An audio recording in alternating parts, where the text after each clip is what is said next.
Өткөн аптанын соңында Бишкекте өткөн Бишкек инвестициялык форуму бир аянтчага инвестор менен ишкерди чогултту. Чет өлкөлөрдөн жана Кыргызстандан форумга катышкан бизнес өкүлдөрүнүн саны 600-гө жетип, реалдуу бизнес проектлер реалдуу инвесторлорго сунушталды. Форумдун алдын ала жыйынтыктары боюнча 2-3 бизнес проект инвесторлорду кызыктыра алган. Ал эми Казакстан, Өзбекстан, Тажикстан, Дубай жана Индиядан келген бизнес делегациялар кыргызстандык ишкерлер менен чогуу бизнес трендтерди талкуулашты. Бишкек инвестициялык форумунун алгачкы жыйынтыктары жөнүндө алдыдагы жарым саатта кеңири айтып беребиз. Биз менен болуңуз. 8 декабрда өткөн Бишкек инвестициялык форумуна Кыргызстандан жана чет өлкөдөн 600дөн ашуун бизнес делегаттар келди. 21 адамдан турган индиялык инвесторлордун тобуна Кыргызстандагы ири бизнес ээлерине, коммерциялык банктар жана жергиликтүү инвестициялык институттарга 14 мыкты деп эсептелген бизнес долбоорлор сунушталды. Алар келип түшкөн 250дөн ашуун бизнес долбоорлордун ичинен тандалып алынган. Мунун ичинен перспективдүү делген 60 проект атайын каталогко киргизилип, кызыктар тараптарга таратылып берилди. Индиялык инвесторлордун өзгөчө туризм, медицина чөйрөсүндөгү бизнес долбоорлор кызыктырды. BLS Group is engaged in diversified activities. We have educational college and schools. BLS Group компаниясы Индиядагы чоң компаниялардын бири. Ал өзүнүн ичине колледж мектептерди камтыйт. Ошондой эле полимер чыгарган өндүрүшүбүз дагы бар. Бир нече ири фабрикалар иштейт. Биздин бизнестин дагы бир өзгөчөлүгү биз мамлекет менен IT чөйрөсүндө тыгыз кызматташабыз. Компанияда миңдеген жумушчулар иштейт. Дүйнөнүн 30 өлкөсүндө өкүлчүлүгүбүз бар.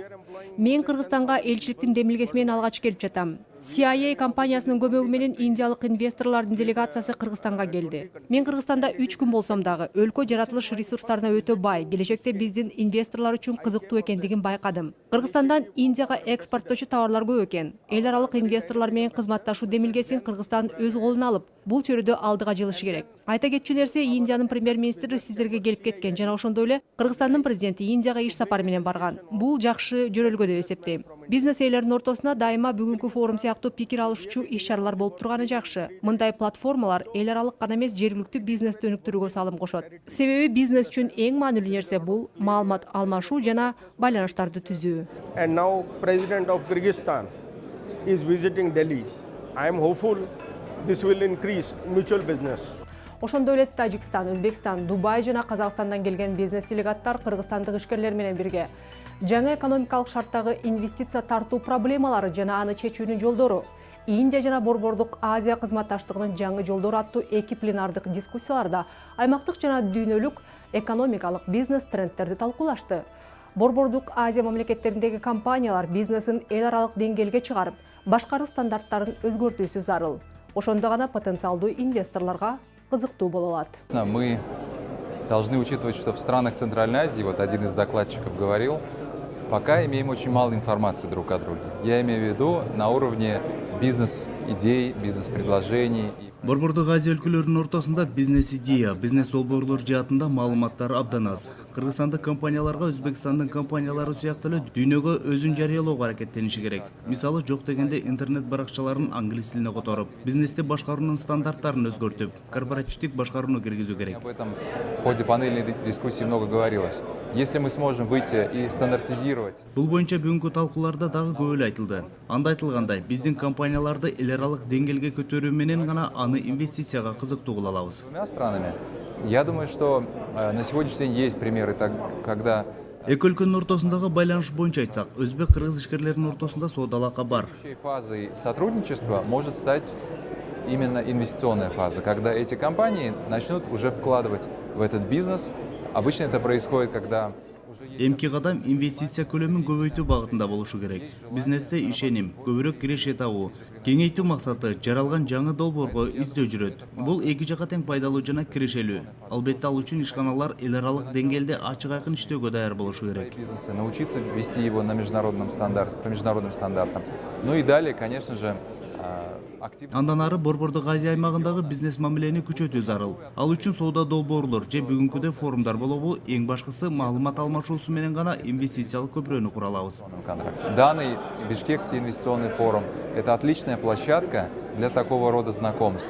Я думаю, что мы тоже будем. БИФ бизнесмендер үчүн эң мыкты аянтча. Биз дагы бул тажрыйбаны алып, кыргыз ишкерлерин өзүбүзгө чакырабыз деген ойдобуз. Предприниматели из региона в Узбекистан. Кыргызстан же айталы Тажикстан өз алдынча рынок катары өтө кичинекей жана ири инвесторлорду кызыктыра албайт. Андыктан бир эле өлкөнүн эмес, жалпы региондун инвестициялык климатын жакшыртуу керек. Ошондой эле аймактагы өлкөлөр бири-бирине инвестиция салуу менен дагы бизнести өнүктүрө алышат. Мисалы, Кыргызстанга келген чет элдик түз инвестициялар боюнча Борбор Азия мамлекеттеринин ичинен Казакстан алдыда. Мындай пикирлер менен Бишкек инвестициялык форумуна келген тажикстандык жана казакстандык бизнес өкүлдөр бөлүштү. Я считаю, что Кыргызстан достаточно привлекательная страна в плане инвестиций. В связи с чем?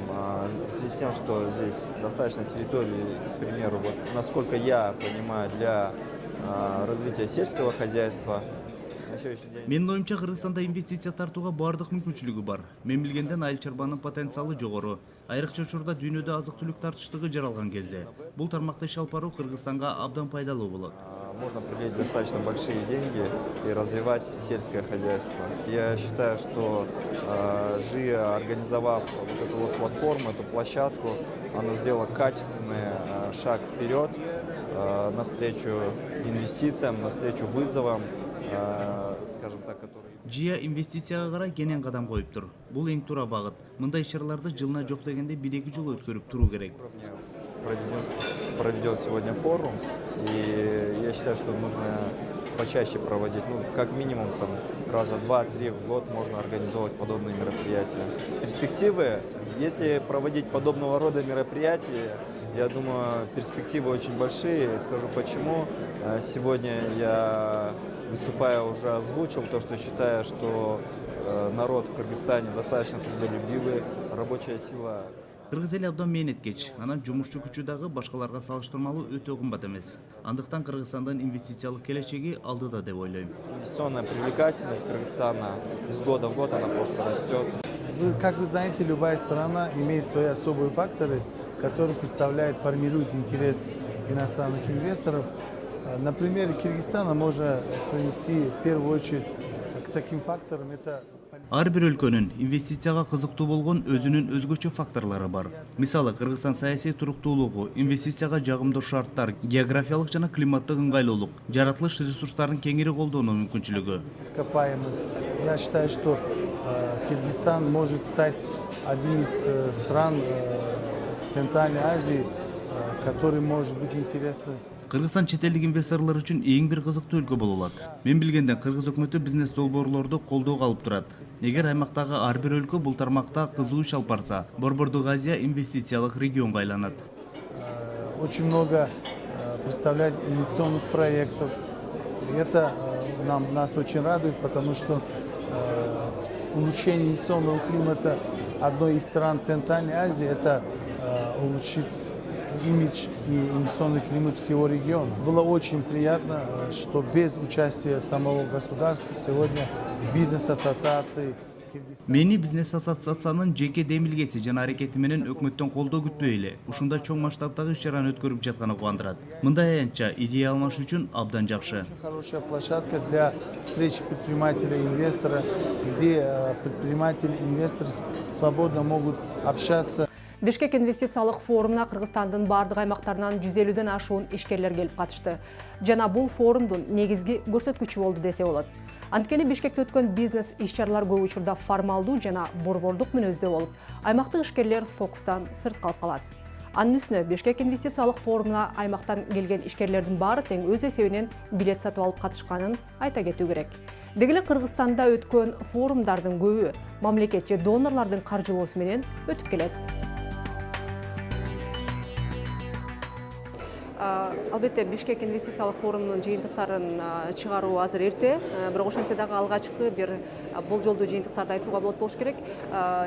Эң негизгиси бул жолу экинчи жолу өтүп аткан форумга келип түшкөн, бизнестен келип түшкөн бизнес проекттердин сапаты кандай болуп атат? Бул жылкы түшкөн проекттердин сапаты аябай жогору деңгээлде. Баарыбыз байкагандай, былтыр биз 5 эле проект чыгардык элек презентацияга. Анан 120-140 проекттен где-то бир 25-30 тандап каталогдун ичине киргиздик эле. Бул жылы 250 долбоор келди, 250-нин ичинен биз тандаганыбыз бир 60-тай болду. Алардын баары эле сапаттуу деп эсептесек болот. Экинчиси ар кайсы категорияда сапаттуу проекттер чыкты, стартаптар болобу, жанагы $500 миң долларга чейинки инвестициялар, же болбосо андан жогорку деңгээлде талап болгон компаниялар ошо проекттерди карадык. Чыкканда мисалы биздин ишкерлердин аң сезими да бирке алмашыптыр. Буга чейин даже презентация кылганда эмес, өздөрү жөнүндө маалымат бергенге даяр эмес болчу. Быйыл маалыматты да жакшы беришти, өздөрү жөнүндө компаниясын ачып беришти, жана финансовый данныйларын алардын ачып беришти, анан инвесторлор менен же болбосо партнерлор менен сүйлөшүүгө даярдыгын көрсөттү. Бул кыргызстандык ишкерлер үчүн дагы бир чоң бир алдыга кадам деп эсептейбиз. Чын менен эле бул жолку проекттерде көбүрөөк финансылык маалыматтары көбүрөөк экен. Ал эми ошол эле маалда инвесторлор боюнча кандай өзгөрүүлөр болду? Быйыл биздин эң негизги немеси айырмасы Кыргызстандын ичинен жалгыз эле жеке инвесторлорду чакырбастан институциалдык профессионалдуу инвесторлорду да чакырдык. Эң азынан 7 инвестициондук фонд келди. Булар чоң фонддор эмес, бир $50 миң доллардан $400 миң, $500 миң долларга чейин инвестиция кыла турганга даяр компаниялар келишти. Андан тышкары жана чоң күчтүү бишкерлер, бизнесмендер да келип карап берди. Ал биринчиси. Экинчиси болсо бизге жанагы Казакстандан, Тажикстан жана Өзбекстандан да ишкерлер катышты. Алардын ичинде жана акчалуу ишкерлер да болду. Анан эң маанилүүсү Индиядан 21 ишкер келип катышып кетти биздин форумубузга. Алардын арасында орточо жана аябай чоң ишкерлер да бар экен. Индиядан банк да келди, жана экспорт колдоо банкы да келди. Мындайча айтканда, бул жылы биздин ишкер жалгыз эле кыргызстандык жеке адамдарга кайрылбастан институционалдык инвесторлорго, регионалдык инвесторлорго жана Индиядан келген инвесторлорго долбоорлорун сунуштаганга мүмкүнчүлүк табышты. Ошол эле маалда айтмакчы, Өзбекстандан келген спикер белгилеп өттү. Мисалы үчүн биздин өлкөдө мындай бизнестин деңгээлинде мындай иш-чараларды өткөрүү мүмкүн эмес, бизде баардык нерсе мамлекеттин деңгээлинде жасалат деп. Негизи өзү ылдый жактан башталган демилгелер канчалык бүгүнкү күндө мындай реалдуу болуп атат?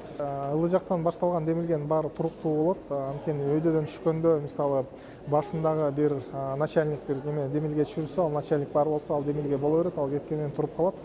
Биякта болсо биз системалдык турдуу бир подход кылып атабыз. Эмне дегенде биринчи жолу муну бифти бул площадканы 2015-те көрсөтүп көргөндө аябай чоң талап болгон, ошону көрдүк. Андан кийин уже 2016-да биз өзүбүз таап чыккан нерселер эмес, бул ишкерлерден келген талаптар жана каалоо тилектер болчу. Ошолордун каалоо тилектерин угуп, биз бул площадканы кичине өзгөртүп даярдадык. Бул жылы да көп бизге талаптар келет, отзывтар келет. Ошого жараша 2017-ни дагы оңдойбуз. Алдыдан келген жана бизнес ассоциациялардан келген талаптардын эмнеси жакшы, дагы экинчиси бир аябай эле гибкий болот. Эмне дегенде биз бир форматтын ичинде турбашыбыз керек, бир форматты туруш керек деген бир установкабыз жок.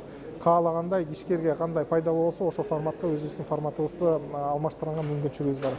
Ошондуктан ушул платформанын эң күчтүү жана конкурентный преимуществолордун бири ушул болуп эсептелет.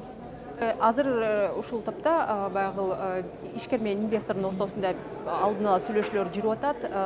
Ал жактагы мындай биринчи байкоолордон эмнелерди айта аласыз? Канчалык инвестордун менен ишкердин ортосундагы бири-бирине кызыгуу болуп атат? Эң биринчиси биякта жанагы презентация кылаардан мурда биздин ишкерлерибиз ачылган үйрөнүш керек, маалыматты ачып беришти, ал жакшы. Экинчисинен биздин эң биринчи максатыбыз бияктан форум болгон жок. Биринчи максатыбыз биздин ишкерлер бири-бири менен таанышып, сүйлөшүп баштасын деп ошол максатты алдыга койгон болчубуз. Эми биз байкагандай көп киши бири-бири менен таанышып, маалымат алмашып, ой пикир алмашып башташты. Бул бир любой партнерство болобу же инвестиция болобу, ошол үчүн эң биринчи жана эң маанилүү бир кадам болуп эсептелет.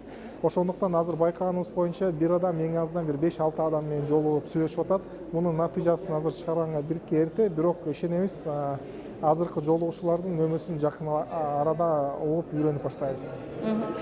Дагы бир нерсе, мисалы үчүн бул сыяктуу форумдар, экономикалык бизнес форум деген нерселердин баардыгы тең донорлордун же мамлекеттин каржылоосу менен өтөт жана ал жакка баягы бекер болгон күндө дагы элди чогултуу кыйын. Бирок ошол эле маалда мисалы үчүн Бишкек инвестициялык форуму бул жеке тараптын колдоосу менен өтүп атат, бизнестин жана ошол мисалы үчүн кирүү акылуу болгонуна карабастан зал толду. Бул былтыркы жыйынтыктарга карап эле ошондой да кызыкчылык болуп атабы же кандайдыр бир бизнесте ишеним барбы, мындан бир пайда болот деген? Туура айтып кеттиңер, быйыл бул жана Кыргызстанда болбогон нерсе 150 ишкер легиондордон өзүнүн акчасын төлөп, өздөрү жана начальник айтпай өзү каалоосу менен келишти. Бияка каалоосу менен келгенде да билет сатып алышты. Биз 1,5 жума мурун бүт билеттерин баарын сатып салып, элге да билет бергенге мүмкүнчүлүгүбүз калбай калды. Бул аябай чоң талапты көрсөтүп атат. Эмнеге дегенде, биринчиден албетте ишкерлер бири бири менен сүйлөшкүсү келет, идея пикир алмашкысы келет, партнер тапкысы келет. Андан кийин дагы биз ишенебиз, жыяга бир ишеним бар. Биздин бүтүн региондордо өзүбүздүн офистерибиз жана өкүлчүлүктөрүбүз болгондуктан, эгер аяктагы мисалы өкүлчүлүктөгү жыядагы биздин ишкерлерибиз бири бирин алдабастан бир ишеним ортодо бар болсо, анда Бишкекте дагы ошондой ишеним болот го деген бир ой бар. Ошол ойду деген биз бүгүн дагы бир жолу тактап ишкерлерибизге көрсөттүк. Анткени бүт жолуккан ишкерлердин баары, даже бир инвестор таппай алса дагы, бир 2-3 адам менен сүйлөшкөн болсо да аябай ыраазы кетип атат. Эмнеге дегенде, пленарный дискуссиялар болду, проблемаларды сүйлөштүк, каяктан мүмкүнчүлүктөр жөнүндө сүйлөштүк. Ана мисалы Өзбекстан, Тажикстан, Казакстандан да маалыматтар келди. Индия менен жолукканга бир мүмкүнчүлүк пайда болду. Ошондуктан берген 1000 сомуна бүтүн биздин ишкерлердин мен ишенем бир 90% аябай ыраазы болуп кетти. Ошондуктан бизге окшогон ушу жана бизнес ассоциациялардан чыккан долбоорлорго биздин оюбуз боюнча ишкерлер дагы көбүрөөк ишенет. Жана Индиядан келген инвесторлар бул форум башталганга чейин эле айрым проекттерге кызыккандыгы маалымдалган эле. Негизи Индиядан келген ишкерлердин тобу кайсыл тармактарга кызыгып атышат? Алардын баягы биринчи баамдоолорунун жыйынтыктары кандай болуп атат? Индиядан келген ишкерлер өздөрү айтып кеткендей, аякта 1 миллиард 200 миллион киши жашаган үчүн тамак ашка аябай кызыктар болушат. Ошондуктан айыл чарба секторуна, кайра иштетүү секторуна аябай кызыктар болушту. Андан тышкары текстилге да кызыктар болду. Анткени Индия текстиль тармагы аябай өнүккөн. Бияка мисалы өзүнүн товарын таможенный союзга сатам десе, чоң поштиналар алып калат, Кыргызстан аркылуу поштинасы киргенге мүмкүнчүлүгү бар. Андан тышкары жана строительный материалдар аларга кызыгып атат, фармацевтикага кызыгып атат. Андан мындан тышкары болсо туризмге дагы чоң кызыктар болуп атат. Өздөрү айтып кеткендей, буларда жана жаш поколение өсүп келатат. Жаш поколение болсо сыртка чыккысы келет, иштегис башка өлкөлөрдү келгис көргүсү келет экен. Өздөрү айткандай, бизге Кыргызстанга келиш индиялык бир турист үчүн Индиянын ичинен кыдырганга да арзаныраак түшөт экен да. Ошондуктан ушул тараптарда өздөрүнө партнер тапканга бияктан кызыктар болушту. Бишкек инвестициялык форумунун эң кызыктуу бөлүгү B2B жана B2I форматындагы же инвестор менен ишкердин, ишкер менен ишкердин көзмө-көз жолугушуулары болду. Мында жүргөн талкууларда 200дөн ашуун жекешкерлер менен инвесторлар катышып, пикир алмашып, ар түрдүү байланыш мүмкүнчүлүктөрү түзүлдү. 1,5 саатка белгиленген бул форматтагы жолугушуулар 2 сааттан ашык убакытка созулуп, айрым проектлер потенциалдуу инвестор, партнер табууга жетишти. Жия бизнес ассоциациясы BIF 2006-нын катышуучуларынын ортосунда болгон сүйлөшүүлөрдүн жыйынтыгын топтоп, мониторинг кылат жана ошондой эле келишим түзүүгө мүмкүн болгон баардык бизнес долбоорлорго көмөк көрсөтүүнү көздөөдө. Алдын ала маалыматтарга карасак, жергиликтүү инвесторлорго малина өстүрүү боюнча долбоор көбүрөөк кызыктырган. Дал ушул кызыктуу делген долбоор менен кененирээк тааныштырабыз. Ишкерлер 2015-жылы Бишкектин четинде 1 гектар 800 сотых жерге малина олтургузган. Жер тилкесин алууга, көчөткө, территорияны курчоого жана керектүү жабдууларды орнотууга $19,000 жакын инвестиция салышкан. Бул жылы болсо дагы 2 гектар жерге малина олтургузулган. Очень большой плюс в этом деле является то, что это дело не требует ежегодных больших инвестиционных вложений. Бул иштин жакшы жери жыл сайын реинвестиция кылуунун кереги жок. Долбоор башталганда гана инвестиция салынат. Малина көп жылдык өсүмдүк, жыл сайын жаңыдан өсүп чыгат. Мындан улам жылда талааны тазалап, жаңы көчөттөрдү отургузуу кажети жок. Жөн гана эски бутактарын алып салып, жаңыларын калтырып коет. Мына ошондо жакшы түшүм берет. Саженцами нет, мы просто будем старые ветки удалять, а новые будут оставаться и больше плодов давать. Ишкерлер продукциясын ички рынокко сатышкан, бирок Казакстандын рыногуна чыгуу боюнча олуттуу пландар бар. Анын үстүнө ишкерлердин менчигиндеги 10 гектар жер аянты буга жакшы шарт түзөт. Эта земля очень плодородная, чернозем, Биздин жер участок Ысык көл районунун Ананев жана Семенов айылдарынын ортосунда жайгашкан. Мол түшүм бере турган жер. Эгер Түп Кеген Алматы жолу курулуп бүтө турган болсо, ал жер бир четинен Алматыга жакын болот. Экинчиден, жарманка өткөрүлүүчү Чолпон Ата боз териден анча алыс эмес. Ошондой эле биздин продукцияны тоскоолсуз Алматынын жашыл базарына киргизүү боюнча бул базардын жетекчилиги менен алдын ала келишим дагы бар. Рыноктун анализи соңку жылдары малинага болгон суроо талап жана баа түшпөгөнүн көрсөтөт. Анын үстүнө кыргызстандык фермерлер мөмө жемиш бизнесине азырынча олуттуу көңүл бурбайт.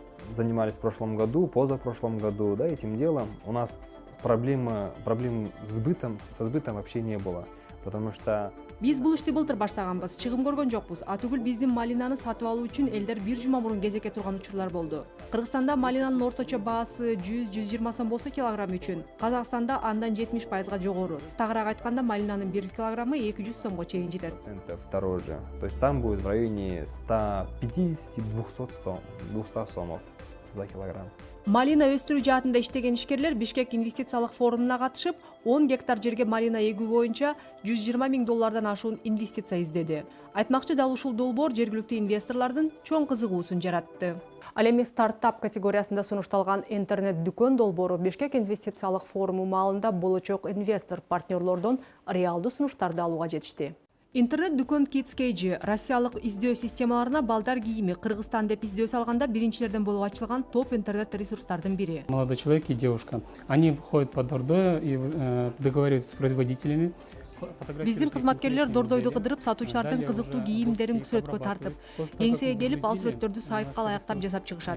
Андан кийин биз Google жана Яндекске реклама беребиз. Россия жана Белоруссиядагы кардарлар сайттагы товарларды карап чыгып, жакканына тапшырык калтырып коюшат. Биздин менеджерлер тапшырыкты кабыл алып, анан кийимди тиккен компанияга же Дордойдогу сатуучуга байланышат. Обрабатывают заказ, то есть звонят производителям. Здравствуйте, вам звонят с Kids Cage. На ваш товар пришел заказ, и мы хотели бы узнать на наличие. На данный момент я обрабатываю заказ нашего белорусского клиента. Она заказывает обычно в основном детские платья различных расцветок. И уже завтра мы будем отправлять ей в Белоруссию. Kids Cage'nin атаандаштык артыкчылыгы бул 10 килограммдан ашык товарларды Россия жана Белоруссиянын чоң шаарларына бекер жеткирүү. Ассортиментинин күн сайын жаңыланып турганы. Бул интернет-дүкөн бир гана Кыргызстанда өндүрүлгөн товарларды сатат. Рынок e-commerce в России очень неразвитый, составляет менее 4% от общих продаж. E-commerce же интернет аркылуу сатуу Россияда азырынча өтө жакшы өнүккөн эмес жана ал жалпы сатуунун 4%-ын гана түзөт. Бирок Россияда эл аралык сатуу өнүгүп жатат. Мисалы 2016-жылы андай сатуулар мурдагы жылдагыдан 2 эсеге көп болгон. Жана анын көлөмү өткөн жылы 85 миллиард рубльди түздү. Биздин өндүрүүчүлөрдүн Россия рыногуна киргенине көп болуп калды жана кыргыз товарлары ал жакта белгилүү. Именно текстильные узнают уже. Тапшырыкты негизинен балдар кийимин саткан дүкөндөр берет. Балдар кийими бар соода түйүндөрү да булардын катарында. Жаңы туулгандан баштап 14 жашка чейинки балдардын кийими жакшы сатылат. Бирге сатып алуу менен бир нече кардарлар чогулуп кийим тапшырык кылышат. Бул эмнени билдирет? Эгер бир кардар линиялык түрдө кийим сатып алууга мүмкүнчүлүгү жок болсо, ал башкалар менен тапшырыгын бириктирип, каалаган кийим сатып алууга мүмкүнчүлүк алат. Учурда Россия жана Белоруссиядагы кардарлар менен тыгыз кызматташып жатабыз. Kids Cage стратегиялык инвестор издеп BIF 2016-га катышты. Соода жүгүртүүгө, өздүк бренд түзүүгө жана керектүү жабдууларды алууга талап кылынган инвестицияны сала турган бир топ кызыктар тараптарды таба алды. Негизинен Бишкек инвестициялык форуму ички инвесторлордун акчасын жергиликтүү бизнеске тартуу максатында 2015-жылы өз ишин баштаган.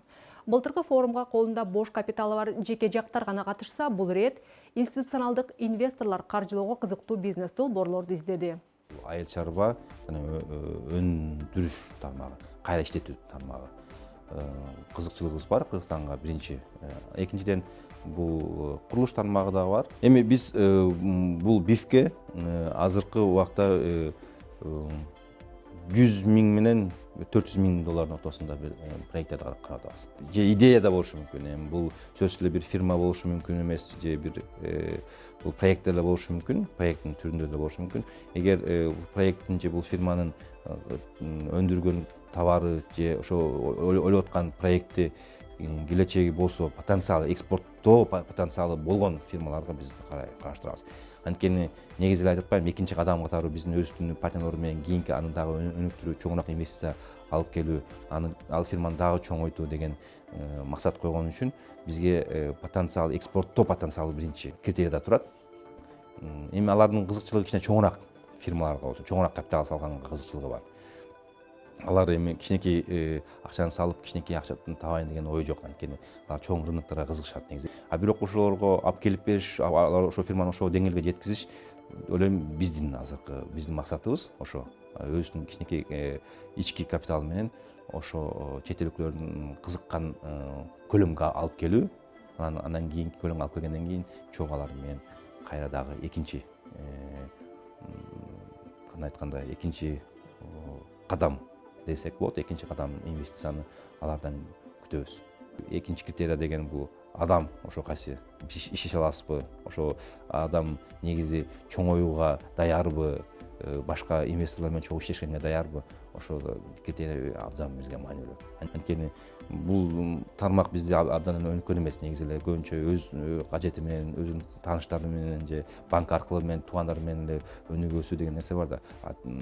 Чочун капитал менен, чочун эл менен иштеш деген башка бир тажрыйба.